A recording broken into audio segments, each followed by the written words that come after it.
a regulatory framework that we have to work within.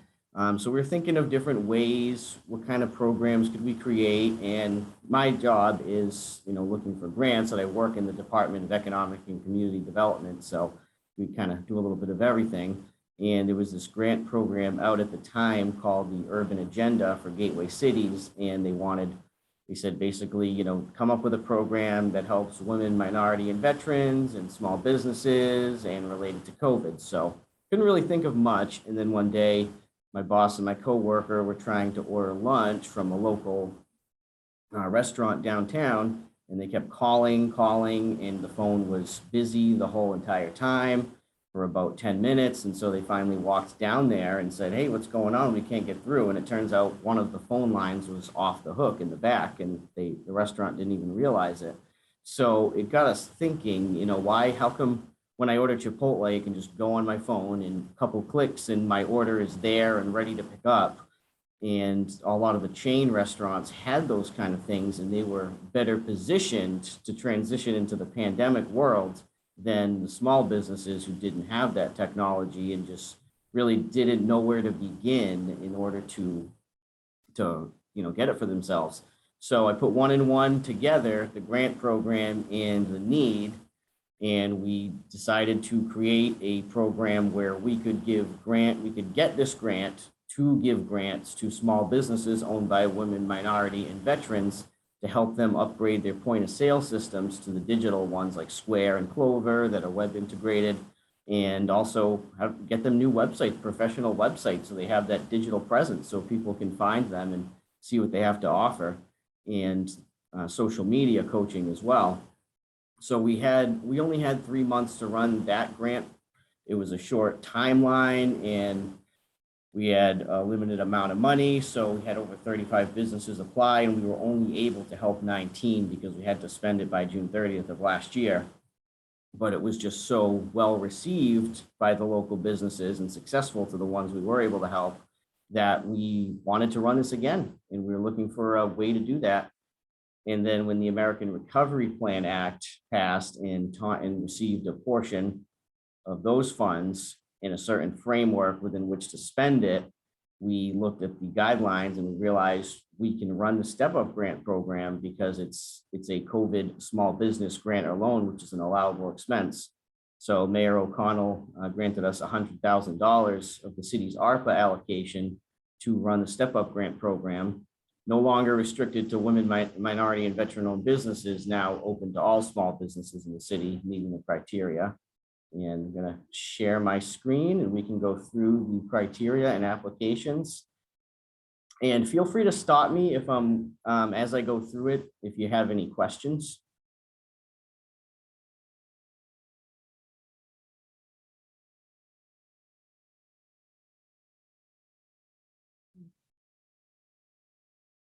Just minimize.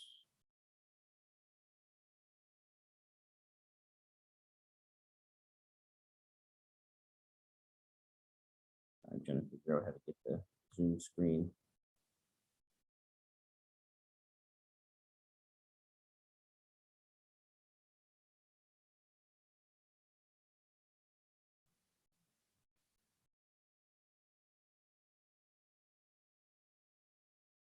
Here we go. You see that?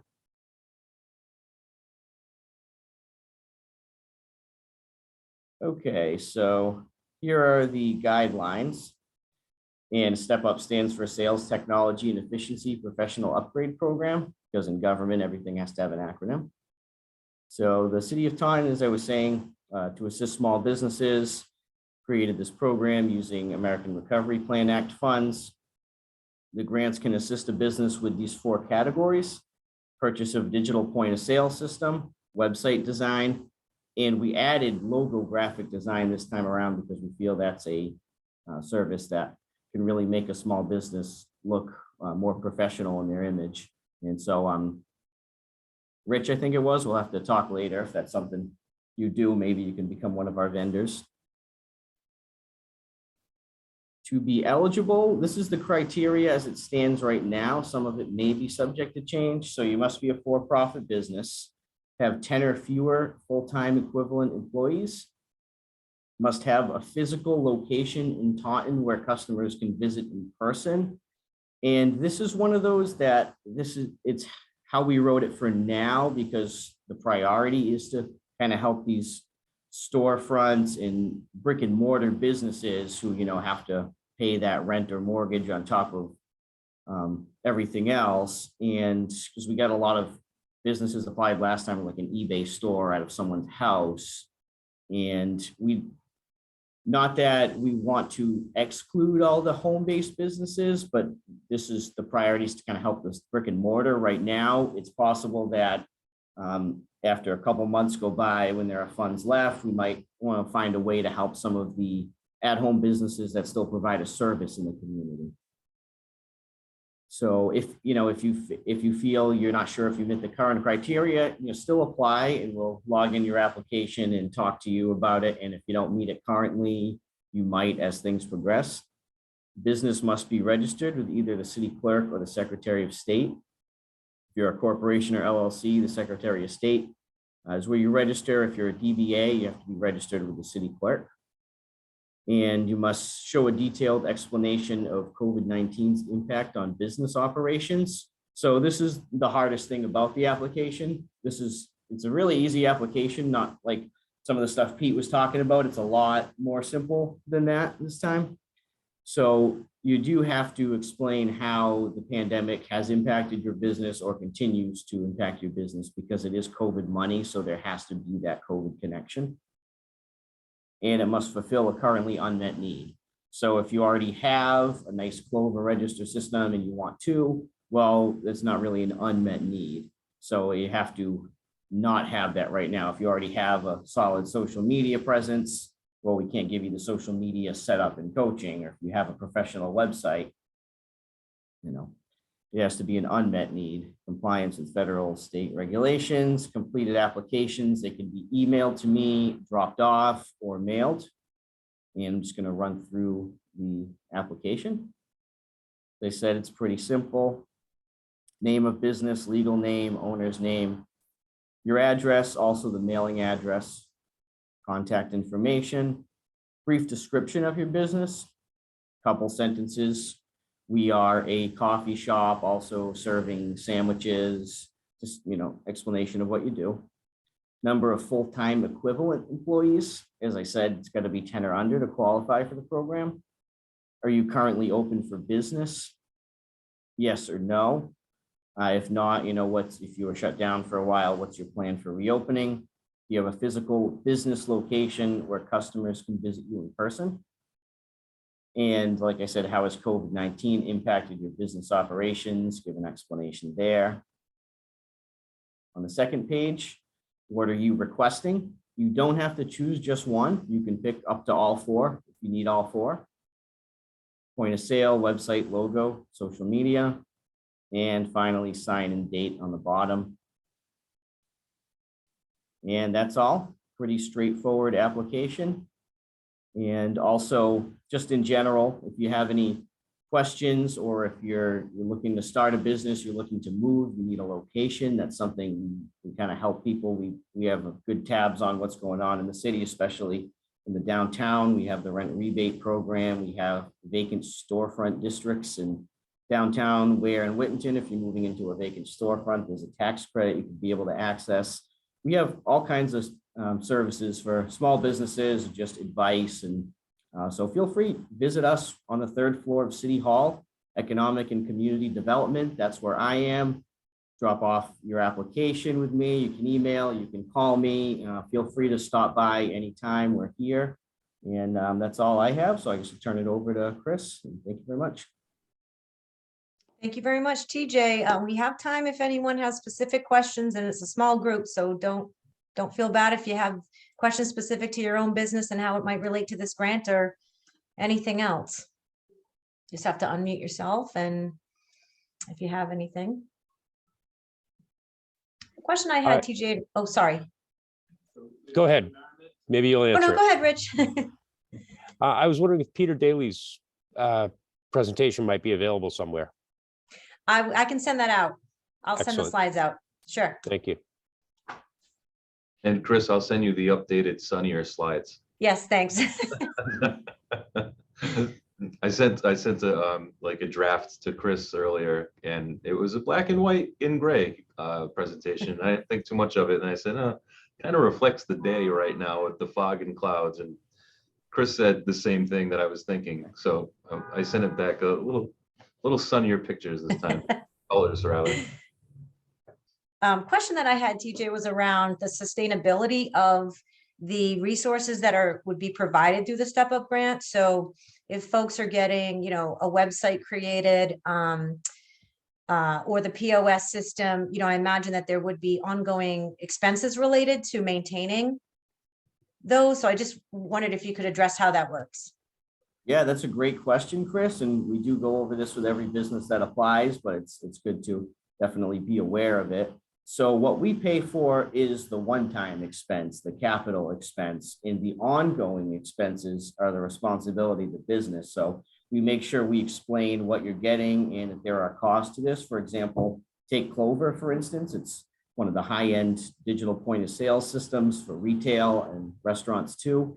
And it can do a lot of things. You can have barcodes and scanning and inventory and on the accounting on the back end, and there's just a lot of different features it can do. So when we put our sales reps for Clover in touch with a business and like, oh, do you want this feature? Yeah, I want that. Yeah, I want that one too. And then it's like, oh, okay, well, $300 a month going forward. So it's important to be aware of what the ongoing cost is. With a website, for example, we pay for the website to be built, but the business owner would be responsible for registering the domain name if they don't have one already, and then paying the ongoing monthly hosting fees, which I've seen anywhere from $10 to $40 a month, depending on where you host. Graphic logo design, we'll have the logo designed and it'll be packaged in a couple different ways, like a Facebook size, a letterhead size, and you own that, but then, it's your responsibility to go print it on business cards or what have you. Social media, it's kind of like an introductory, some coaching sessions on how to post stuff, and the social media coach might put together some posts for you initially, but the idea is that you learn from him how to take that over and manage it on your own. And with POS, we pay for the hardware, but we don't pay for any of the ongoing costs. Some of them charge per transaction, others it's less per transaction, but more monthly fees. So we really want to make sure, especially with the point of sale systems, that you know what you're getting into, because you're usually signing a contract with a merchant and you want to make sure you know what you're signing up for and that we're not forcing you into anything. So yeah, we pay for the one time and the sustainability is on you. So make sure you know what you're getting. Thank you, Chris. That's a great question. I have a Thanks, question for TJ. TJ. How much money is left in the Step Up Grant Fund, and how long is the application period open? So we just opened it about 3 weeks ago, and there's $100,000 we haven't spent down in it. We have a couple projects in the pipeline, but I would say less than 10,000 has been committed. So there's plenty left. There's no deadline because it's just rolling until the funds are expended. So when somebody applies, we look at their application. Do they meet the criteria? Yes or no? And if they do, we go and I have a phone call with them or stop by the business, see their needs, and then I match them up with some of the different vendors we have who fit their needs. So it's on a rolling basis. When one business comes and they meet the criteria, we take care of them. We have about 3 or 4 website designers. I have at least two graphic designers, one social media person, possibly another coming on soon. And then when it comes to POS, we know of a couple different merchant services companies we can point you to. And thank you, Sue, because Robin Clapp, who did Serped's website, is now one of our Seed's website is now one of our partners. And it's been great working with her, and she did a great job on your website. So we're hoping she'll crank out some nice websites for the businesses. That's great. She's awesome for ongoing. She is, support. yeah, She's and she got us in fast touch and with responsive. Yeah, she got us in touch with her graphics person too, and he's on board. So if a business needs both, they usually send them to that pair. And, yeah, thank you. Great. So I have a question about criteria for like a brick and mortar, like a physical location. I work from home. I'm a consultant and I'm also a WBE registered through the state of Massachusetts. And I'm just wondering how strict that criteria is for home-based businesses, because I feel like there is a need out there with the elderly population and safety, and I do lighting assessments for people that have low vision, but I didn't know if that was a done deal if you're working from home.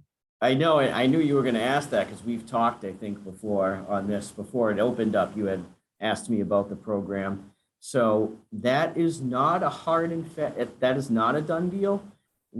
That's an internal policy. When we were writing the criteria, we wanted to, and I was kind of advocating for the types of businesses, like you might have a painting company, a landscape company, you're providing services in the community, but you may not have a shop that people visit you at because you're providing the service on location. But a company like that could definitely use a website to be known. So I've been advocating for home-based businesses like that, and like you, who, you know, have a much needed service in the community. It's not like you just have an eBay store and you're selling things online and it doesn't really add too much value to the community. That's who we were trying to, you know, make sure it's not really the point of the program.